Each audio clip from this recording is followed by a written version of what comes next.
Assalamualaikum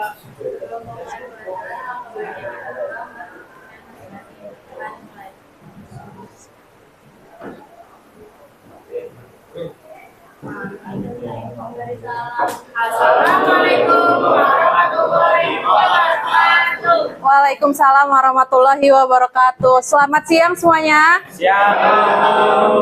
Gimana keadaannya, pada sehat semua? Alhamdulillah. Gimana slogannya? Coba ulang lagi. Tadi gimana Kela slogannya? Gimana Kela? Biar teman-teman pada ngikut. Iya, teman-teman ngikut semua ya. Gimana? Ayo coba lagi. Selamat siang semuanya. Siang. Gimana kabarnya hari ini? Alhamdulillah luar biasa.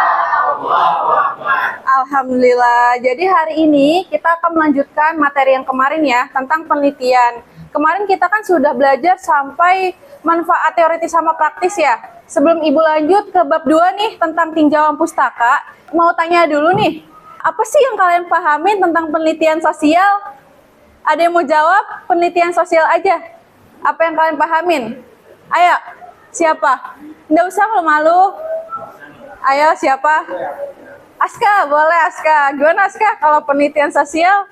Jadi penelitian sosial itu jadi kayak rumusan masalah untuk menyelesaikan suatu masalah yang ada di sosial. Contohnya itu seperti banjir. Jadi ada tahap-tahapannya. Yang pertama itu bisa dengan cara tidak membuang sampah sembarangan, membuat rembesan aliran air. Habis itu juga diberikan sanksi bagi orang yang melanggar aturan yang sudah dibuat. Berarti kalau penelitian sosial itu kayak kegiatan ilmiah ya, untuk meneliti ya? Oke, bagus jawabannya. Terus kalau misalkan latar belakang itu fungsinya buat apa sih? Latar belakang? Ayo siapa yang mau jawab? Latar belakang? Boleh yang belakang? Ayo.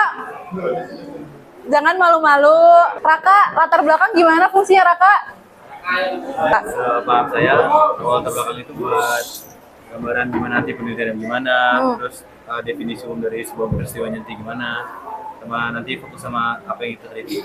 Benar, jadi kalau misalkan latar belakang itu fungsinya biar kita tahu nih gambaran umum tentang penelitian kita. Karena di latar belakang itu dijelasin tuh tahapan-tahapannya, masalah-masalah umum tentang judul kita, terus faktor-faktor penyebabnya apa, kemudian fokus penelitian kita tuh apa, habis itu teori yang kita gunakan apa, sama urgensi penelitian kita apa. Dijelasin tuh di dalam latar belakang, biar pembacanya tahu tuh kalau misalkan penelitian kita itu tuh mengenai ini loh, gitu.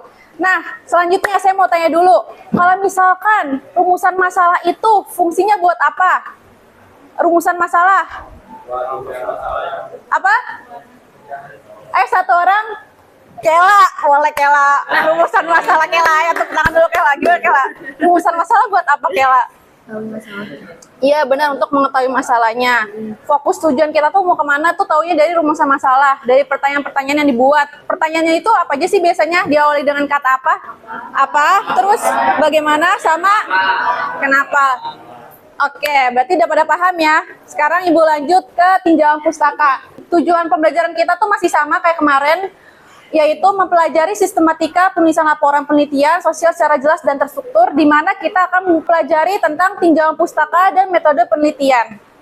Boleh lanjut ke tinjauan pustaka. Nah, sebelumnya kalian pernah dengar tinjauan pustaka itu apa? Ada yang pernah dengar tinjauan pustaka? Belum ya? Tapi sebelumnya pernah bikin makalah nggak? Makalah? Oh, belum juga. Ya udah, Ibu jelasin ya. Jadi, kalau tinjauan pustaka ini tuh berisi konsep atau definisi pengertian-pengertian yang diturunkan dari judul-judul kalian. Kayak misalkan nih, judulnya itu tentang disfungsi keluarga karena peran ayah. Berarti judul yang dijadikan konsepnya itu pengertian dari disfungsi sendiri itu apa? Konsep disfungsi itu apa sih? Terus misalkan dia itu ada hubungannya sama kemiskinan. Konsep kemiskinan itu apa sih? Terus sama kayak misalkan teorinya nih. Teorinya juga dijelasin kan, itu tuh pakai teori apa aja. Misalkan kalian pakai teori interaksionisme simbolik. Udah tuh jelasin pengertian atau konsep dari teori interaksionisme simboliknya. Jelasin pengertiannya apa, tokohnya siapa. Jadi lebih kepada penjelasan-penjelasan aja, yang dimana kalian ambilnya itu dari sumber-sumber, bukan dari hasil tulis kalian sendiri. Jadi gitu, kalau misalkan tinjauan pustaka ini kalian ngutip nih dari sumber-sumber, baik dari jurnal, buku, boleh website. Tapi sebaiknya pakainya dari jurnal sama buku. Karena kalau dari website, itu biasanya juga dari parafrase jurnal dan buku. Makanya biar lebih akurat nih penjelasannya, pengertiannya itu, pakailah dari buku dan jurnal. Nah, di tinjauan pustaka juga kalian perlu pakai footnote. Karena kan udah jelas ya, itu punya orang lain bahasanya kan, itu bukan milik kalian. Berarti ketika kalian mengutip, sudah kalian parafrase, kemudian diakhiri dengan footnote yang telah Ibu ajarkan kemarin. Gitu. Nah, contohnya nih, kalau kemarin kan Ibu kasih contohnya tentang bullying ya, yang ada di lingkungan sekolah. Judulnya, berarti tinjauan pustakanya itu konsep lingkungan pertemanannya kayak gimana? Jelasin tuh pengertian dan pengaruhnya. Terus konsep bullying, jelasin tuh pengertian dari para ahli, jenis bullying dan dampaknya. Boleh kasih tuh pengertian dari para ahlinya juga. Sama yang terakhir, teorinya kan pakai interaksionisme simbolik. Ya udah dijelasin aja teorinya kayak gimana. Gitu. Sampai sini paham nggak? Masih ada pertanyaan atau mau bertanya? Cepetan nggak penjelasannya? Ah? Enggak Pak, ya. Aman. Tapi jelas nggak? Jadi tinjauan pustaka itu apa? Ayo suaranya mana? Iya, konsep, hubungan. Terus apa lagi? Apa Ikal? Iya, yang diturunkan dari judul penelitian. Oke, boleh. Kita lanjut ke bab 3-nya. Bab 3 itu tuh ngomongin metode penelitian. Kita kan pakai metodenya dari metode kualitatif ya. Karena kalau kuantitatif nanti kalian kalau misalkan salah satu bisa salah semua. Makanya kita sepakati nih memakai metode kualitatif. Bisa bacain nggak metode kualitatif ini apa? Siapa yang mau bacain? Boleh, Jo? Metode kualitatif merupakan pendekatan penelitian yang menekankan pemahaman dalam terhadap fenomena sosial atau perilaku manusia melalui data non-numerik, seperti wawancara, observasi, dan dokumen. Pendekatan ini bertujuan untuk menjelaskan makna, pengalaman, atau proses yang terjadi dalam konteks tertentu, bukan untuk mengukur atau menghitung secara statistik. Data penelitian diperoleh melalui studi perpustakaan seperti jurnal dan literatur terkait serta wawancara. Oke, jadi kalau metode kualitatif ini tuh kalian observasi, wawancara. Jadi kalau kualitatif ini lebih kepada penjelasan-penjelasan aja.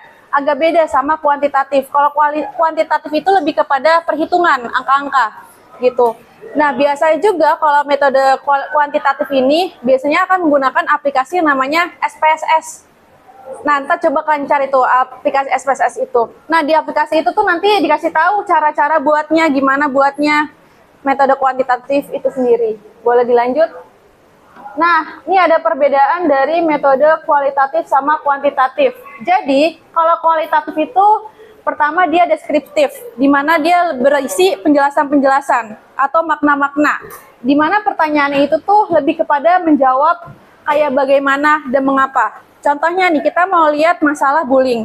Pertanyaannya kayak bagaimana terjadinya bullying di lingkungan sekolah itu. Kenapa bullying itu bisa terjadi di sana?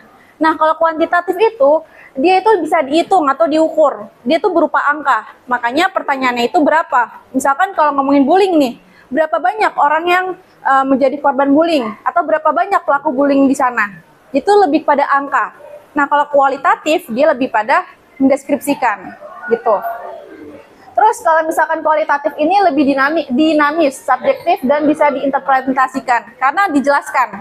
Nah, kalau misalkan kuantitatif, cara pengumpulan datanya ini bisa diukur dan menghitung. Biasanya itu bisa pakai Google Form pengumpulannya. Kalau misalkan kualitatif itu kan harus turun lapangan ya. Kayak misalkan kalian wawancara, terus observasi lingkungannya gimana. Selain kalian wawancara nih, dapat nih hasil dari wawancara, kan juga perlu ngamatin kondisi orang-orang itu. Dari observasi ini kita bisa tahu kalau misalkan narasumber ini benar apa enggak jawabannya. Karena kita lihat kan gerak-geriknya, gestur tubuhnya, rumahnya. Kalau mau meneliti misalkan tentang kemiskinan nih, selain kalian wawancara, kan observasi rumahnya kan. Apakah benar dia mengalami kemiskinan atau lingkungan rumahnya gimana, kondisinya parah apa enggak, itu ketahuan lewat observasi. Tapi kalau misalkan kuantitatif itu biasanya pakai Google Form. Jadi tuh kalian kayak nargetin nih 100 orang buat diwawancara gitu kan. Nah, kalian nyebar tuh formnya ke orang-orang tersebut. Sebenarnya bisa kalau misalkan kuantitatif itu pakai metode observasi juga. Buat kayak misalkan nyelidikin dulu apa benar di lingkungan ini tuh kasusnya ada. Lihat dulu nih pakai observasi, baru nanti pakai sampel. Nah itu pakai form ngambilnya gitu, karena kan nggak mungkin nih kita sebar kuesioner satu-satu ke orang 100 orang gitu, agak ribet kan. Makanya kalau kuantitatif biasanya nanti orang-orang itu disuruh mengisi form, bisa lewat disebar dengan WhatsApp atau bisa kita manfaatin Instagram, media sosial lainnya untuk mengumpulkan narasumber tersebut. Selanjutnya lagi ada perbedaannya lagi nih. Tadi yang saya sebutin, kalau misalkan kualitatif itu tuh wawancara, mengumpulkan informasi lewat tanya jawab yang nanti akan kalian laksanakan habis penjelasan materi sampai bab 3 ini. Terus habis itu ada observasi, kayak tadi ngamatin tuh di lingkungannya kayak gimana. Terus dokumentasi, kalian perlu juga tuh nanti pas turun lapangan foto dokumentasi tuh. Kalian kayak misalkan wawancara satu orang nih, foto rame-rame sama orang tersebut, buat dokumentasi kalian nanti di makalah gitu. Terus fokus group discussion, di mana ketika kalian sudah ngumpulin data-data ini, kalian kan berembuk tuh sama teman-teman kalian ya. Nah, diskusiin tuh hasilnya gimana. Terus kalian buat deh makalahnya. Nah, kalau misalkan kuantitatif itu pakai probability sampling, di mana metode pengambilan ini lewat sampel, seperti yang tadi saya jelasin. Terus survei kuesioner, nyebar kuesioner, pakai Google Form. Kemudian wawancara juga bisa untuk nyelidikin dulu di awal, tapi biasanya nanti ujung-ujungnya pakai form juga. Terus data statistik, menggunakan data-data yang sudah dikumpulkan oleh pihak lain. Jadi setelah kalian udah kekumpul nih data kalian sendiri, kalian juga tetap pakai sumber-sumber lain untuk memperkuat analisis kalian. Seperti itu. Paham nggak kira-kira? Bisa dipahami nggak? Kecepatan nggak? Aman apa enggak? Aman ya? Oke. Kalau metode penelitian kita nanti ditulisnya ini seperti ini. Jadi metode penelitian kita nanti bagian pertama kalian perlu menentukan nih pendekatan dan jenis penelitiannya. Karena kita pakai metode kualitatif, berarti kalian jelasin nih, menjelaskan metode yang digunakan kualitatif. Penelitian kita ini, penelitian kami menggunakan metode kualitatif. Jelasin tuh pengertian dari kualitatif itu sendiri apa. Kemudian dan jenisnya apa? Kalau kita sekarang ini akan melaksanakannya pakai studi kasus. Jelasin. Dan jenis penelitian kami ini menggunakan studi kasus. Terus pengertiannya dijelasin, pengertian dari studi kasus. Nah, pengertian ini perlu dikasih footnote, ya. Terus selanjutnya, subjek penelitiannya kalian sebutin nanti. Subjek penelitian kalian itu siapa? Alasan kalian memilih subjek itu apa? Selanjutnya, lokasi dan waktu penelitian. Jelasin nih, tempat kalian di mana nelitinya, lokasinya, waktunya kapan, ditulis di makalah di bagian metode ini. Terus jelasin juga teknik pengumpulannya. Jelasin tuh kalau kalian mengumpulin datanya pakai wawancara, kemudian observasi sama dokumentasi. Jelasin pengertiannya juga dari 3 teknik pengumpulan ini. Footnotein juga jangan lupa. Terus yang terakhir, triangulasi data, di mana di sini kan harus menjelaskan cara memastikan keabsahan data dengan membandingkan hasil dari berbagai sumber atau narasumber, biar metode penelitian kalian itu lebih akurat. Nah, contohnya seperti ini.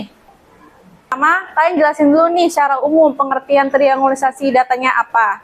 Kemudian, terus diturunin nih. Pertama, triangulasi sumber. Jelasin pengertiannya dulu. Kalau triangulasi sumber ini tuh kalian pakai informan kalian, jelasin informan kalian siapa aja, sama masukin tuh sumber-sumbernya. Contohnya gini, triangulasi sumber ini dilakukan dengan membandingkan data yang diperoleh dari berbagai sumber informasi.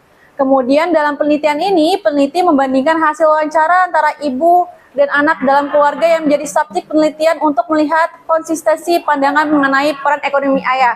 Karena di sini saya kan pakainya tentang tadi, disfungsi peran ayah ya. Terus selanjutnya, selain itu peneliti juga melakukan perbandingan antara data lapangan dengan sumber seperti jurnal ilmiah, buku, dan hasil penelitian yang terdahulu. Gitu, jadi dijelasin aja sebenarnya. Terus yang kedua, ada triangulasi metode. Nah, di sini kalian jelasin nih. Triangulasi metode ini dilakukan dengan menggunakan lebih dari 1 teknik pengumpulan data, di mana menggunakan wawancara, menggabungkan wawancara, dokumentasi, dan observasi. Udah dijelasin aja, terus kalian hubungin sama penelitian kalian. Gitu. Sampai sini paham nggak? Paham apa enggak? Nah, gitu dong. Serius nih, beneran paham? Oke. Coba satu orang mau jelasin dong. Siapa yang mau jelasin satu orang? Itu kayak metode buat mengambil kesimpulan, tapi dengan cara ngebandingin kayak masing-masing hasil dari wawancara narasumber yang udah kita dapat. Terus habis itu udah kita ambil konklusinya. Oke, berarti itu metode penelitian bagian triangulasi data ya. Ada yang mau jawab nggak? Kalau metode penelitian tuh ada aspek-aspek apa aja sih selain ini triangulasi data? Aspek-aspeknya ini maksud saya pakai pendekatan dan jenis penelitian, kualitatif, subjek penelitiannya. Terus kalau misalkan kelompok ASKA nih, kelompok ASKA itu tuh judulnya apa? Kemarin, judulnya?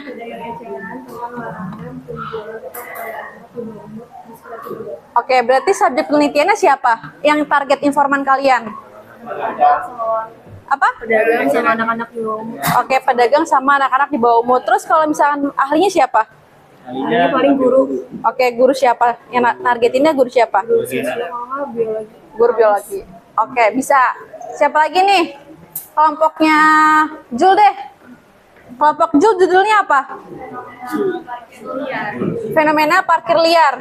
Nah, informan kamu subjeknya siapa? Tukang parkir yang gak resmi gitu. Berarti yang di daerah mana? Di Blok M. Oke, terus ahlinya siapa? Kira-kira? Ya bisa guru. Atau enggak orang yang berkaitan sama Blok M itu. Gitu. Nah, nanti subjek penelitiannya jelasin nih di bagian metode penelitian. Gitu ya. Sampai sini paham nggak? Paham ya? Oke. Sekarang kalian boleh lanjut kerja kelompok. Kemarin kan saya udah revisi itu ya, sampai bagian apa latar belakang. Bagian judulnya kan udah saya revisi, diperbaiki, latar belakangnya juga. Kemarin itu kekurangannya adalah kalian buat footnote-nya salah. Banyak banget yang salah. Padahal kan saya udah jelasin tuh cara panduannya gimana. PDF juga udah saya share kan di kelas kalian. Nah itu digunain tuh caranya. Kemarin tuh langsung masukin linknya doang. Bikin foto udah bener nih, satu gitu kan. Terus di bawahnya pas catatan kakinya cuma masukin link dari jurnalnya. Kan perlu ditulis namanya siapa, terus judulnya apa, tahunnya berapa, ikutin tuh panduan yang udah saya kasih. Ntar diperbaikin lagi ya, gitu ya. Oke, silakan ya. Saya keliling ya sambil absen. Saya keliling sambil absen, nanti kalian boleh tanya-tanya. Dari kelompok 4 ya, Zehan. Saya absen dulu.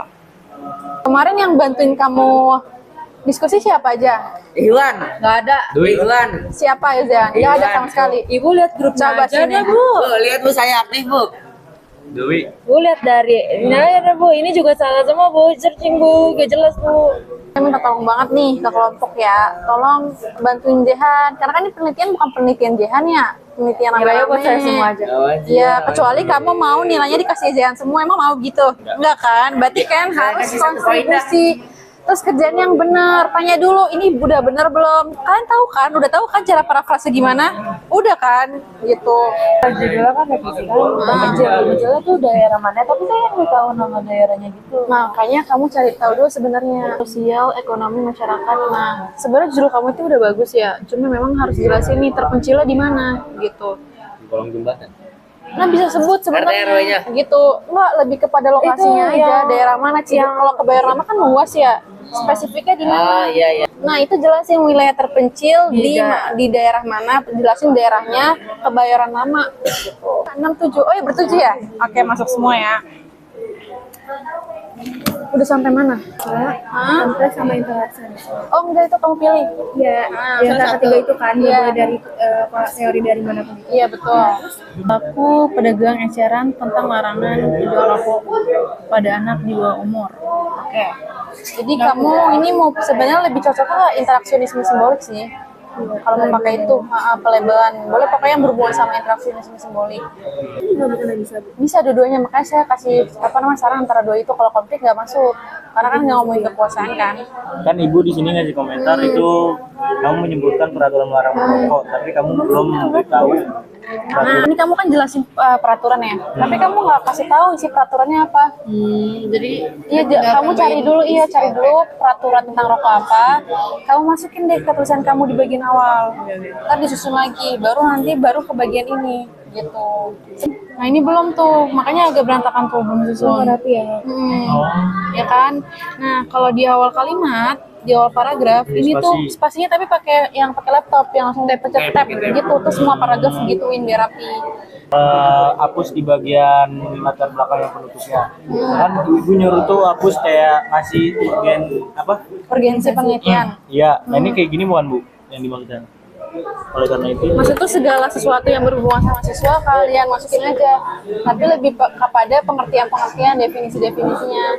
Pengertian siswa apa, secara umum apa, iya Pak, menurut para ahlinya gimana, boleh masukin 3 pengertian siswa dari para ahli. Oh, ini ada Wikipedia gitu, Bu. Iya boleh, tapi jangan pakai website ya, cari dari buku. Kamu gini aja, pengertian siswa dari buku misalnya. Kalau misalkan pengertian ini tuh kamu nggak perlu pakai sumber-sumber yang kayak sosiologi banget. Yang penting tuh pengertiannya ini tuh ada di buku, di jurnal, walaupun nggak berkaitan sama sosiologi nggak apa-apa. Karena kan kalian cuma mau ngutip pengertiannya aja.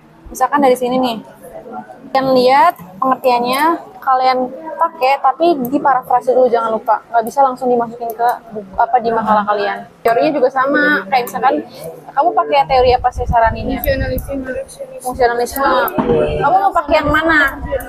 Rencananya ada 2 ya kalau nggak salah, antara interaksionisme simbolik misal. Jadi segala sesuatu yang berkaitan sama teori interaksionisme simbolik jelasin aja di bagian pinjaman pustaka. Tapi nggak perlu dikaitin sama analisis kasus kalian karena itu nanti di bagian pembahasan gitu ya.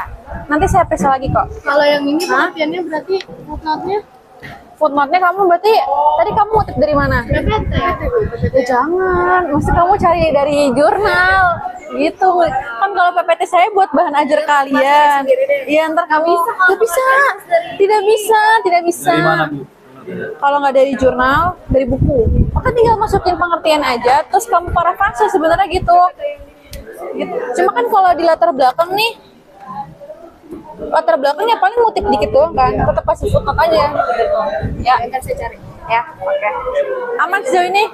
Ada pertanyaan lagi? Udah ngerti ya? Ngerti udah. Ya udah ya, sama-sama. Saya mau tanyain ini dulu. Udah. Masuk semua? Masuk. Oke, alhamdulillah. Ada pertanyaan nggak? Ada. Banyak. Ya, banyak. Yang mana dulu? Ngilangin footnote? Enggak. Yang stabilo yang ini. Enggak. Udah ini mah gampang Itu ntar tinggal kamu hapus aja, terus kamu revisi. Ini Bu, kan kita salah di latar belakang. Yes. Menurut Ibu, Ya. kita salah di mana ini? Terus jelasin fenomena parkir liar secara umum. Parkir liar itu terjadi di mana aja? Ini kan sudah jelasin nih, menjelaskan fenomena parkir liar secara umum di kota-kota besar. Kalau kamu mau ngambil cakupan Jakarta boleh, gitu. Itu kan ada tuh sumber-sumbernya, baik jurnal ataupun bisa jurnal sih ya, penelitian parkir liar juga banyak gitu. Jadi secara umum dulu baru masuk ke blok M-nya gitu. Kalau masukin peraturan undang-undangnya Bu, boleh nggak Bu? Peraturan undang-undang parkir liar Iya. ada. Kalau ada nggak apa-apa, malah bagus. Jadi datanya makin akurat gitu. Penjelasan teori apa tuh? Nggak kelihatan. Penjelasan teori belum ada, teori yang udah diajarkan kointeraksionisme fungsional, analisis kamu cocok. Cocok pakai. Terus kalau misalkan konsep teori, jelasin teori yang kamu gunain. Misalkan mau pakai fungsional, berarti kamu jelasin teori fungsional itu apa, tokohnya siapa, udah. Jadi lebih kepada pengertian kok, gitu. Jangan dimasukin analisis kasus, jangan, karena ini masih bahas tinjauan pustaka. Kalau yang analisis kasus ntar di pembahasan. Begitu. Jelas gak? Terus juga kalau hipotesa Bu, Hipotesa nggak usah pakai. mau jawab pakai. Kita nanti langsung bab 3, metode penelitian. Jadi hari ini kelarin dulu tinjauan pustaka, baru besok nyoba metode penelitian.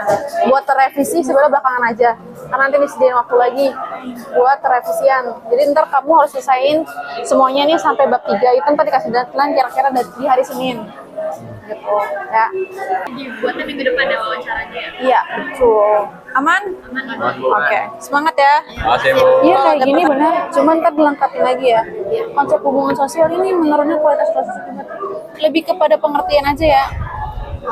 Gitu, kayak cuma pengertiannya aja, kayak konsep hubungan sosial, pengertiannya apa, maksud konsep tuh kamu jelasin definisinya aja. Berarti hubungan sosial itu adalah gitu, menurut para ahli hubungan sosial itu apa aja, misalkan mau kamu kutip dari 3 ahli, berarti nanti menurut ahli A hubungan sosial adalah apa, menurut ahli B apa, menurut ahli C apa, udah gitu doang, gak usah dikaitin sama 3-duanya gitu. Terus kayak konsep game online juga sama, masa pengertian dari game online, menurut kalian, penelitian kalian itu cocoknya pakai yang mana antara dua itu?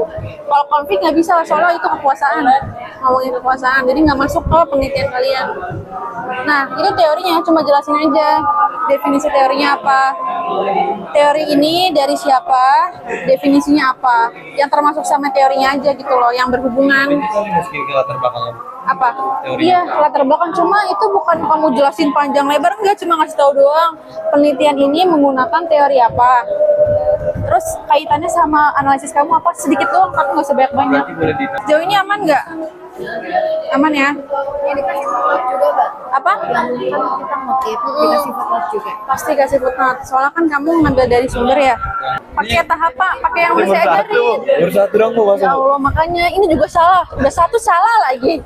Ya ikutin tahapan caranya ya. Kalau ngambil website kan saya udah kasih tahu tuh gimana buatnya, jurnal gimana, buku gimana. Ikutin ya. Dari sini gimana Bu? Coba. Ya, kalau saya klik, langsung kayak gini Bu. Nah, kalau misalkan kayak gini nih ya, ini kan nggak ada namanya ya. Jangan pakai yang kayak gini. Ganti lagi, cari yang lain yang ada nama jurnalnya. Kalau kayak gini ngutipnya gimana? Nggak bisa kan? Jadi footnote ini nggak ada pemiliknya, dia cuma kayak satu bab doang. Jadi kamu langsung cari lagi dari sumber yang lain, yang apa, alamat jelas lah bahasanya. Ya udah, kalau misalkan ada pertanyaan, karena waktu kita dikit lagi habis ya, boleh nanti kamu japri saya juga nggak apa-apa. Ya, berarti udah aman ya? Oke. Sebelum pulang, saya mau minta tolong rangkumin pembelajaran hari ini. Kira-kira apa yang kita pelajarin? Apa? Senam. Kita tadi belajar apa? Penelitian sosial. Fokusnya kemana? Tinjauan pustaka. Sama apa? Metode penelitian. Kira-kira dari pembelajaran hari ini manfaat penelitian itu apa sih?